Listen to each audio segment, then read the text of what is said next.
The world of Kikonia is divided into 5 factions: the Arctic Ocean Union, Central Ocean Union, Africa Commonwealth Realm, Abrahamic Brother Nations, and Latin American Treaty Organization, AOU, COU, ACR, ABN, and LATO. We are told this world has a large focus on military strength as a means of preventing large-scale warfare. Everyone has an equally strong military, which provides a strong defense and disincentivizes offensive action. Additionally, the International Peace Mediation Association, IPMA, helps keep the peace. IPMA is based in LATO.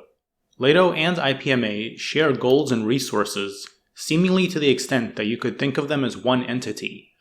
IPMA's power comes from LATO, which is the richest faction. Accordingly, LATO has the most advanced technology and strongest military. Curiously, IPMA also oversees all AMIS development. Looking at it this way, it's clear that the idea of military balance is not actually followed. The IPMA dictates the size limit of military conflicts. Meanwhile, LATO itself is not bound by these limits, which is part of how it enforces them. There's no balance at all. Perhaps the other 4 factions are equal, but LATO is clearly the strongest. This all springs from LATO's wealth. LATO has a monopoly on the best-known energy source, called rare spiridium, which is only found within LATO. There are spiridium fields in other parts of the world, but no rare spiridium fields. Rare spiridium is somehow better, and this monopoly enriches LATO, which creates political and military supremacy.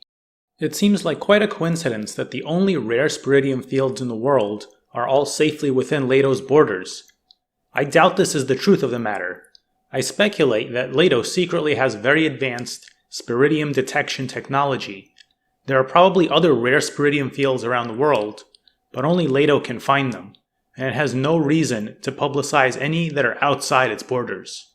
Meanwhile, other factions fight over spiridium fields found in border regions, which leads to constant tension. I speculate that this is by design. If LATO can find spiridium fields, it can nudge other factions toward the discovery of those fields if and when it wants. For example, LATO may have decided to somehow aid the discovery of the Glass Sea spiridium field in order to foment tension between the AOU and COU. Moves like that keep the factions at each other's throats. Doesn't that contradict the goals of the IPMA? On the surface, it does. But conflicts to smooth over also give them their purpose. The senior military official who abducts Sojiro implies that this is business as usual. Those in the know can also use this information to predict market movements and gain wealth through investments. I think all of this comes from a carefully guarded technological advantage within LATO. Now let's talk about gauntlet knights. The technology to enable gauntlets is very new. Humans need very high parallel processor power, P3, to use gauntlets, which is only possible through genetic factors plus training from birth. This sort of training only became public policy recently, so the gauntlet knights themselves are also very new. Which came first? At around the same time everywhere in the world, P3 training became an important goal. Babies were tested for potential and sorted into training programs. Eventually some of these could become gauntlet knights. But since no high P3 people existed before that, no one could really use a gauntlet. So how could gauntlets be developed? And how could anyone be sure of how well they would work? Gauntlets eventually proved very effective, but it seemed like a big leap of faith. Besides that, a great deal of skepticism also existed around gauntlets, with many people not believing the claims until they were used on the battlefield. This mix of worldwide foresight to focus on P3 training, combined with reasonable sounding skepticism, plus a confusing timeline for the development of gauntlets, makes me suspicious. It's thought there are perhaps 150,000 people with enough P3 to use gauntlets, and only about 1,000 actual gauntlet knights. High P3 is only one of the requirements. It seems like this P3 training process, even when it's successful, is less than 1% efficient. That too makes me doubt that it had so many resources poured into it before there were any proven results. If one standout faction made a big bet and it worked out, that would be one thing, but this seemed to happen everywhere at around the same time. One key technology that enables Gauntlet Knights is the drysik conversion. This is the most efficient known way to convert spiridium into useful energy. Thus far, drysik conversion can only be performed by human brains. Gauntlet Knights use drysik conversion to power themselves, using spiridium found throughout the atmosphere. Shouldn't this be groundbreaking? Yet we hardly hear about it. It's not quite spelled out, but one of the requirements to control a gauntlet is the brains necessary to perform drysik conversion. What does that mean exactly? I speculate that high P3 enables drysik conversion. More parallel processing, better conversion. If you have lots of parallel processors capable of performing drysik conversion, then you can get huge amounts of energy out of spiridium. Then you might not need nearly as much of it. You wouldn't have to buy the good stuff from Leto, or fight over the moderate stuff in border wars.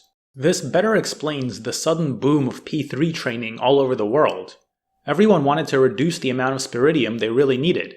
This is especially true outside of Leto. To do that, they needed lots of strong parallel processors. The fact that a few of these people could use gauntlets is more of a coincidence, a tiny windfall for the military off of a huge energy-oriented investment. If anything, I wonder whether Leto emphasized the idea of gauntlets to try and divert parallel processors around the world from being used as energy producers to being soldiers. Dimension containers are a largely Peruvian technology, and Leto's Gauntlet Knights are slightly older. On the whole, drysik conversion seems like a disaster for Leto. If spiridium can be used efficiently enough, it may drop significantly in demand. Then it doesn't matter who has the rare spiridium fields. Leto's economic advantage could evaporate, and any technological and military advantages are likely to follow. Important details remain obscure. Even if parallel processors can theoretically perform drysik conversion, how does this practically benefit the faction they're in? In what context are they performing this conversion? In any case, high P3 is rare. Not just anyone can do this. Maybe some people will get paid to be human power plants. On the other hand, you might imagine very strong parallel processors somehow being forced into an energy-producing role.